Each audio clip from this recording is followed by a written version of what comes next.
तो श्वास के साथ में अनेकों कीटाणु मरते हैं। ये पहला पाप, ध्यान देना। दूसरा,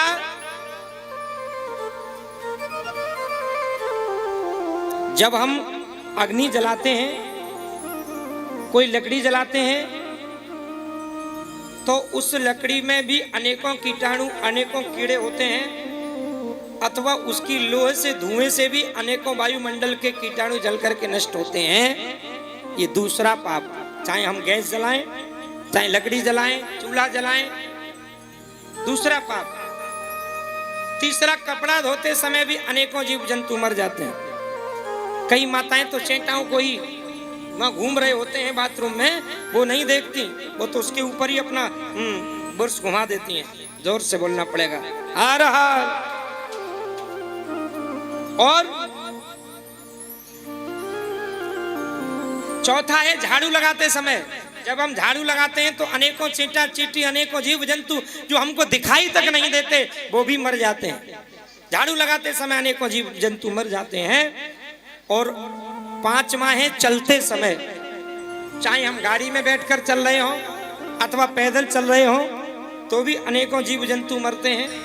अथवा हम गाड़ी लेकर के चलते हैं तो भी अनेकों जीव जंतु, चींटा चींटी, अनेकों मरते हैं। ये 5 पाप प्रत्येक व्यक्ति से होते ही होते हैं। जोर से बोलना पड़ेगा, आ रहा। अब इन 5 पापों से छुटकारा कैसे मिले? इसके लिए भी शिव महापुराण की कथा ये कहती है, इसका छुटकारा 2 ही जगह मिलता है। 2 जगह छुटकारा मिलता है। इन 5 पापों के छुटकारे के लिए जीवन में एक बार शिव महापुराण अवश्य सुने। जो एक बार शिव महापुराण की कथा को सुन लेता है तो जीवन भर के 5 पापों से छुटकारा प्राप्त हो जाता है। दूसरा, हमें अपने घर में एक काम जरूर करना चाहिए। क्या? इन 5 पापों से छुटकारा मिल जाएगा। जरूर करना चाहिए ये रोज काम। सबसे पहली रोटी ले, और सबसे पहली रोटी लेकर के उस पर मीठा रखे,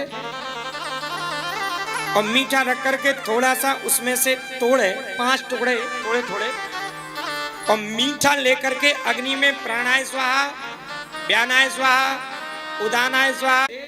और अगर आपको यह मंत्र याद न हो तो श्री शिवाय नमस्तुभ्यम कह करके 5 बार अग्नि में छोड़े, और उस रोटी को लेकर के गौ माता को दे करके आवे।